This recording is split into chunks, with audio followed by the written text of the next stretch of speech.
লাইলাতুল কদরি খায়রুম মিন আলফি শাহর। বন্ধু উম্মতকে বলে দেন আরো 1000 মাস যোগ করে নিতে। 70 মাস আরো 1000 মাস। কার কারণে পেয়েছেন আপনি? মুহাম্মদুর রাসূলুল্লাহ সাল্লাল্লাহু আলাইহি ওয়াসাল্লামের কারণে। প্রত্যেকটা জিনিস যেটা আপনি আর আমি পাইছি, হায় হায়, বয়সও যে পাইছি কম, এটা নবীজির কারণে পাইছি। আপনি বললেন কম বয়স পাইলাম, এটা আবার প্রশংসার পাত্র হয় কি করে? 1000 বৎসর হইলে না প্রশংসা করতাম। আমি বলবো না, আপনি ভুল বুঝতেছেন। কম পাইছেন, এটাই ভালোবাসার পরিচয়। ভালোবাসার পাত্রকে বেশি দিন খাটানো হয় না, বেশি সময় পরিশ্রম করানো হয় না, মাথার ঘাম পায়ে ঝরানো হয় না। 1000 বৎসর দিলে 1000 বৎসর খাটতে হতো, মাথার ঘাম পায়ে ফেলতে হতো। ভালোবাসার পরিচয় এই জন্য 60-70 বৎসর বয়স দিয়েছেন, যে এদেরকে আমি বেশি খাটাইতে চাই না, শুধু জমিনে যাবে আর পাওটা লাগায় আমার কাছে চলে আসবে, এরা যেন পরিশ্রম বেশি না করে। এই জন্য 60-70 বৎসর বয়স দিয়েছেন। আরও একটা প্রমাণ দেই, 60-70 বৎসর দিয়েও আল্লাহ ভাবতেছেন এরা যদি প্রশ্ন করে যে এটা আবার কি ভালোবাসার পরিচয় হলো, 70 বৎসরই তো খাটতে হলো, তো আল্লাহ 2 পর্বে আবার কমায়া দিছেন। যতক্ষণ পর্যন্ত আমাদের সন্তান প্রাপ্ত বয়স্ক না হয় ততদিন পর্যন্ত কলম তার বিরুদ্ধে চলে না। 15 বৎসর মাফ। আমাদেরটাও মাপ ছিল যখন আমরা প্রাপ্ত বয়স্ক হই নাই, আমাদের বাচ্চাদেরটাও মাপ যতক্ষণ পর্যন্ত প্রাপ্ত বয়স্ক না হবে। এই 15 বৎসর মাপ। তাইলে 60-এর থেকে 15 গেলে আর থাকবে 45, অথবা থাকবে 70-এর থেকে 55। তারপর আল্লাহ ভাবতেছেন এটাও যদি প্রশ্ন করে যে বেশি হয়ে গেল, তা আল্লাহ আবার মাফ করছেন। 24 ঘন্টায় তুমি যতক্ষণ ঘুমায়া থাকবে কলম তোমার বিরুদ্ধে যাবে না। কি বুঝে আসলো? মনে হয় আসে না? ভালোবাসার শুধু নবীজির কারণে ভালোবাসা। কোরআন তো আমাকে এটাও বুঝায়, ওলামা আমার কথা মানবে কি মানবে না জানি না। কোরআন আমাকে এটাও বুঝায় এই উম্মত মনে হয় দুনিয়ায় আসারই ছিল না, নির্বাচিত হওয়ার পরে মনে হয় সিধা জান্নাতে যাওয়ার জন্যই ছিল। কিন্তু দুনিয়ায় আসলো তো আসলো কেন? কিয়ামতের দিন আমাদেরকে আল্লাহ সাক্ষী হিসাবে দাঁড় করাবে আল্লাহর পক্ষে, আল্লাহর পাশে। ওই দিন যেন কেউ আঙ্গুল না উঠাইতে পারে যে এরা সাক্ষী দিবে, তো দিবে কি করে, এরা তো দুনিয়াই দেখে নাই। এই জন্য মনে হয় আল্লাহ আমাদেরকে এতটুক সময় দিয়া পাঠাইছেন। কেউ যদি প্রশ্ন করে যে এরা তো দুনিয়া দেখে নাই, তাইলে যেন আল্লাহ প্রমাণ দিতে পারে যে পাও উঠায় দেখো, এখনো দুনিয়ার মাটি এদের পায়ে লাগানো আছে, এরা দুনিয়া দেখা আসছে। এই জন্য আমাদেরকে দুনিয়াতে পাঠাইছে। নবীজির কারণে আমরা সব কিছু পাইছি, আর সব কিছু পাবো। যা পাবো শুধু নবীজির কারণে পাবো। আমার তো মাঝে মাঝে ভাবতে ভাবতে বড় ব্যাকুল হয়ে যাই যে আমার যুবক সমাজ বোঝে না কেন, যে নবীর কারণে কি পাইলাম। যদি সে বুঝতো তাহলে সে সারাদিন নেটের ভিতরে নবীর স্টাইলকে তালাশ করতো। নবীর স্টাইল কি ছিল, নবী চুল কিভাবে কাটছে, কাপড় কিভাবে পরছে, নবীজির স্টাইল সারাদিন সে তালাশ করতে চাইতো। আর তাকে যদি বলতো তুমি কেন তালাশ করো, সে বলবে কালকে তো দেখা হবে, হাত পাতার সুযোগটা সবার আগে হবে, যে আমি হাত পাততে পারবো, যে আপনার স্টাইলই তো আমার জীবনটা কাটছে, কি দিবেন দেন না। কেননা কিয়ামতের বাদশা তো উনি হবে, মালিক আল্লাহ বটে, কিন্তু রাজা উনি। মুহাম্মদুর রাসূলুল্লাহ সাল্লাল্লাহু আলাইহি ওয়াসাল্লাম রাজা। রাজা যদি না হইতেন তাহলে 1.25 লক্ষ নবী, 312 জন রসুল, 3 জন কিতাবওয়ালা রসুল, কিতাব প্রাপ্ত রসুল, 4 জন উলুল আজমি মিনার রসুল, একজনকে তো আল্লাহ এই কথা বলবে না সালতু তা সাফি তুসাফা। আপনি কাকে চাবেন, কতগুলা চাবেন, যাকে চাবেন তাকেই দিব, কতগুলা চাবেন আপনার হাতে উঠায়া দিব। সাফি তুসাফা, কার ব্যাপারে সুপারিশ করবেন, কতজনের ব্যাপারে সুপারিশ করবেন, আপনি করতে দেরি, আমি মঞ্জুর করতে দেরি করব। তাইলে বোঝা গেল রাজা উনি কিয়ামতের মাঠে। জান্নাতও যা পাবো নবীজির কারণে পাবো। সংখ্যা আমরা সবচেয়ে বেশি হব জান্নাতের ভিতরে, 3 ভাগের 2 ভাগ আমরা হব। আমরা 3 ভাগের 2 ভাগই আমরা হব। 1 ভাগ 1.25 লক্ষ নবীর উম্মত হবে, 312 জন রসুলের উম্মত হবে, আর 2 ভাগই আমরা হব। আমরা যেখানে থাকবো ওইখানে কেউ থাকবে না। এই উম্মতের জন্য আল্লাহ বড় উঁচা জান্নাত বানায় রেখা দিয়েছে। নিজের হাতে আমাদেরকে তৈরি করছেন, এই উম্মতকে 3বার হাতে ছোঁয়া দিছেন। এই উম্মতের জান্নাতটাও নিজের হাতের ছোঁয়ায় বানাইছেন। ছোঁয়া আমি নিয়ে যাইতেছি, ওইদিকে নিয়ে যাব, আমি আমার কথা বলবো না, কিন্তু একটু শুনায় নিয়ে যাইতেছি। ওইখানেও যা মিলবে নবীজির কারণেই মিলবে, যা আমাদের মিলবে তার কারও মিলবে না। সত্য এটাই। আমরা যা পাবো দুনিয়ার কেউ এটা পাবে না। আমাদের জান্নাতের ছাদ হবে আল্লাহর আরশ। এই উম্মতের জান্নাতের ছাদ আল্লাহর আরশ হবে। যখনই দেখতে মনে চাবে দরজা খুলবে আর আল্লাহকে দেখবে। প্রতি শুক্রবারে আল্লাহ দাওয়াত খাওয়াবে আমাদেরকে ইনশাআল্লাহ। প্রতি শুক্রবারে আল্লাহর দাওয়াত হবে। আমাদের জান্নাতে পাক হবে না ওই দিন তো আল্লাহর দাওয়াত দিয়ে আমাদের পেট ভরবে। কোনো বাবরচি দিয়ে আল্লাহ পাক করবে না, কুদরত দিয়া পাক করবে। আইটেম না জানি কত কুটি হবে, আমি জানি না কত মজাদার হবে, আল্লাহই জানে কিরকম হবে। ওই দিন গেলেই বোঝা যাবে। শুধু দাওয়াত খাওয়াবে না, আল্লাহ পোশাক পরাবে। যেই পোশাক জান্নাতের ভিতরে অদ্বিতীয় হবে, আর এরকম পোশাক হবে না। আল্লাহ পরাবে প্রতি শুক্রবারে সবাইকে। আল্লাহ আতর সুগরা পারফিউম দিবে। ওই পারফিউম জান্নাতের কোথাও পাওয়া যাবে না, এরকম পারফিউম লাগায়া দিবে। প্রতি শুক্রবারে আমাদের প্লাস্টিক সার্জারি হবে, রূপ চেঞ্জ হবে। বাজারে যাবে, নারী আলাদা পুরুষ আলাদা, রূপের ছবি থাকবে, নিচে লেখা থাকবে তোমার পছন্দ হইলে তোমার ভিতরে স্থানান্তর হইতে পারি। পছন্দ হবে ওরকম চেহারালা হয়ে যাবে। যদি প্রশ্ন করেন যে আমার স্ত্রী আমাকে কি করে চিনবে, সে যদি চেঞ্জ হয় তো আমি কি করে চিনব? এই জন্যই তো ব্লুটুথ আর শেয়ার হিট দুনিয়াতেই আল্লাহ দিয়া দিছেন, আমাদেরকে চিনায়া দিছেন।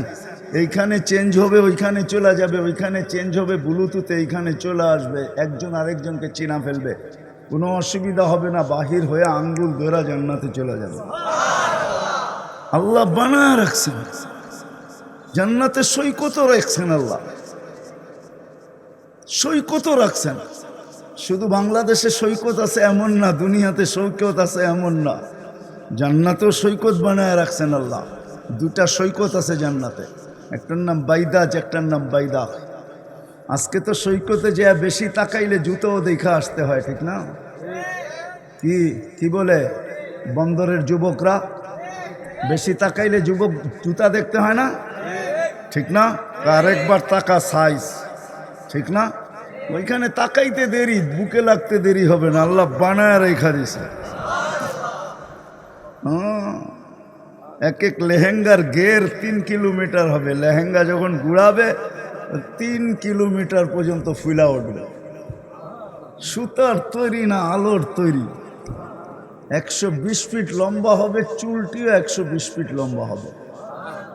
কি দিয়া বানায় রাখছে এটাও আল্লাহ রসুল বলে দিছেন। হাঁটু পর্যন্ত বানাইছেন মুস্ক দিয়া, কোমর পর্যন্ত আম্বার দিয়া, কাঁধ পর্যন্ত জাফরান দিয়া, উপরেরটা বানাইছেন হোয়াইট কাফুর দিয়া। আজকে তো মেসেজ দেয় একটা করে আর একটা, ঠিক না? 14 তারিখ আইলে হবে কি, ঠিক না? 14 তারিখ চিনো? ফেব্রুয়ারির 14 তারিখ মেসেজ দিছে একটা, করছে আর একটা, ঠিক না? এক মেসেজই সবাইরে সেন্ড করে দিছে। সবতে তো ফুর্তিতে নাচতেছে, মেসেজ সেন্ড করে দিছে, যা দেখে একজনের জন্য ফুল, সবার জন্য জুতা, ঠিক না? জান্নাতে এরকম হবে না, ওই সৈকতে এরকম হবে না, রব্বে কাবার কসম হবে না। চোখে চোখ পড়তে দেরি, বুকে লাগতে দেরি হবে না। আর বলবে আনা হুব্বুক ওয়া আনতা হুব্বি, আমি তোর ভালোবাসা, তুই আমার ভালোবাসা, লিমাদা আখারতা, এত দেরি করলি কেন, কবির থেকে বসে আছিস। আল্লাহ বানায় রাখছে সৈকতে। একটার নাম বাইদাজ, একটার নাম বাইদাক, একটায় সকালে যাবে, একটায় বিকালে যাবে, এরকম আড্ডা হবে ওইখানে, আড্ডা। সমুদ্র সৈকতে আড্ডা হবে। সমুদ্রের মাছ পরিচয় দিবে আমি কি দিয়া তৈরি, কোথায় লালিত পালিত, খাবে যেইভাবে খাইতে চাবে ওইভাবে পাওয়া যাবে। আল্লাহ সব বানায় রেখা দিয়েছে। শুধু সৈকত না, দুনিয়ার সব কিছু এখানে রাখা আছে যুবক, সব রাখা আছে। এমন কিছু নাই যে রাখা নাই। দুনিয়া সংকীর্ণ জায়গা, মাত্র আমাদের দুনিয়াটা 24,000 মাইল। আমাদের দুনিয়ার গ্লুবটা, ফুটবলটা মাত্র 24,000 মাইল। 67 ভাগ পানি, 33 ভাগ স্থল। এর ভিতরে 800 কোটি মানুষ বর্তমানে। মানুষ তার আশা পুরা করবে তো করবে কি করে? এটা তো সবার মাঝে বন্টিত। আর দুনিয়া মাকসুম, বানানেওয়ালা আল্লাহ বলে দিছেন এটা বন্টিত। এখানে আশা পূরণ হবে না, পূরণ তো হবে ওইখানে জান্নাতে যাওয়ার পরে, যেটা নবীজির সুবাদে আমরা পাবো। ওই জান্নাতে আশা পুরা হবে। মা তাস্তাহি, যা চাবে। তুমি বলবে ডিস্কো হবে, হ্যাঁ ডিস্কো হবে। দুনিয়ার ডিস্কোর মতো না। দুনিয়ার ডিস্কোতে তো লাইটিং হয় লাইট থেকে, আর ওইখানে ডিস্কোতে লাইটিং হবে পায়ের জঙ্কার থেকে। এক এক জঙ্কারে এক এক লক্ষ কালার বাহির হবে, এক এক নুপুরের জঙ্কার থেকে। 2 পায়ের থেকে 2 লক্ষ কালার বাহির হবে। টানা 40 বৎসর ডান্স চলতে থাকবে। এই 40 বৎসরে একবারও এক কালার দ্বিতীয়বার আসবে। শুধু ডান্স না, সিঙ্গার রাখা আছে বানানো।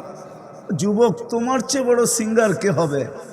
তোমাকেই তো গলার আওয়াজ যেটা আল্লাহ জান্নাতে যাওয়ার সময় দিবে। আল্লাহ রসুল নিজেই বলছে, সৌতা দাউদ আলাইহিস ইসলামের গলার আওয়াজ আমাদেরকে দিবে। দুনিয়া যেই দিন থেকে জন্ম নিছে আর যেই দিন ধ্বংস হবে, সারা দুনিয়ার সিঙ্গারকে যদি এক জায়গায় আনা হয়, গায়কদেরকে এক জায়গায় আনা হয়, চাই সেটা যত নামি দামি গায়ক হোক আর যত কুকুল কণ্ঠ হোক, দাউদ আলাইহিস ইসলামের আওয়াজের সামনে এক বিন্দু হবে না, বিন্দু। ওই আওয়াজ আমাদের প্রত্যেককে আল্লাহ দিবে। সৌতা দাউদ, প্রত্যেক জান্নাতীর গলার আওয়াজ দাউদ আলাইহিস ইসলামের মতো হবে। আল্লাহর রসুল দেখা হিসাবে। তো যেটা বুঝাইতেছিলাম, সব কিছু নবীজির কারণে পাইছি আর পাবো। উনি চিরদিন থাকতেন, এই জগৎটা অস্তিত্বই পেয়েছে ওনার কারণে। ওনার সুবাদে সব কিছু অস্তিত্ব। উনি যখন থাকেন না, আমরাও থাকবো না। কিন্তু কে কখন যাব আগেই বলছি, জানার কোনো সুযোগ নেই। কে ঘোড়ার পেটের থেকে যাবে, কে গাড়ির ভিতর থেকে যাবে, কারো জানার সুযোগ নাই। ঘোড়ার পেট বোঝো? বোঝো? মোটর সাইকেল, এটা হলো ডিজিটাল ঘোড়া। আগের ঘোড়া অ্যানালগ ছিল, ঘাস খাইতো। এখনকারটাই কি খায়? পেট্রোল খায়, পেট্রোল। এটা ডিজিটাল ঘোড়া। দেখো না, তোমরা হুন্ডায় উঠলে, বাইকে উঠলে বাবুই ভিন্ন রকম হয়, ঠিক না? সব ওভারটেক করে চলে যাবো, ঠিক না? ওকরা বুঝে ফেলছে আমি কি বুঝাইতে চাইছি। পিছনে যদি কেউ থাকলো তাহলে তো ফুল চার্জ। কতজন তো ঘোড়ার পিঠের থেকে চলে গেল, কতজন তো গাড়ির ভিতর থেকে চলে গেল, কতজন তো প্লেনের ভিতর থেকেই চলে গেল। তো কে কখন যাব জানি না, কিন্তু 2টা জিনিস আমাদের ভাবা উচিত। কেন আমাদের মতো বিবেক আল্লাহ কাউকে দেন নাই, বুদ্ধি আল্লাহ কাউকে দেন নাই, বিদ্যা আল্লাহ কাউকে দেন নাই, চিন্তা ক্ষমতা আল্লাহ কাউকে দেন নাই। বিদায় আমাদের 2টা জিনিস সবার ভাবা উচিত। সেই 2টা জিনিস হলো কি? শেষ জায়গায় চলে আসছি, কথা লম্বাও হবে না। সারা রাত্র কথা হলো, কানের ভিতরে দিলে গাঁথলো না। এই কথার কোনো দাম আমার কাছে নাই। কথা অল্প হোক, দোয়াও করি, আপনারাও দোয়া করেন যেন দিলে গাইথা যায়। 2টা জিনিস সবার ভাবা উচিত, যে আমি দুনিয়ায় কতটুকু অর্জন করলাম, এটা তো সবার চোখের সামনে প্রথম প্রশ্ন যে আমি দুনিয়ায় কতটুকু অর্জন করলাম। এটা তো সবার সামনে প্রস্ফুটিত। এটা বেশি বুঝানোর, এটা আমার বিষয়ও না, শুধু বুঝানোর জন্য আমি এটাকে টাইনা নিয়ে আসছি যে আমি দুনিয়ায় কতটুকু অর্জন করলাম, দুনিয়া কতটুকু আমার মিলল। কিন্তু আমি যে কালকে চলে যাব, যেটার ইঙ্গিত প্রতিদিন সূর্য আমাকে দিতে দিতে ওঠে, ঘোষণা দিতে দিতে প্রতিদিন সূর্য ওঠে, ইবনা আদম আনা ইয়াউমুন জাদীদ, মানুষ আমি কিন্তু তোর জন্য নতুন দিন, আলা আমলিকা শাহিদ, যা করবে আমি সাক্ষী বহন করব। ফাকতানিম, বুদ্ধিমান হলে তুই সুবর্ণ সুযোগ মনে কর। লান আউদ ফি হায়াতিকা আবাদা, হতে পারে আর কোনোদিন তুই আমাকে উঠতে নাও দেখতে পারিস।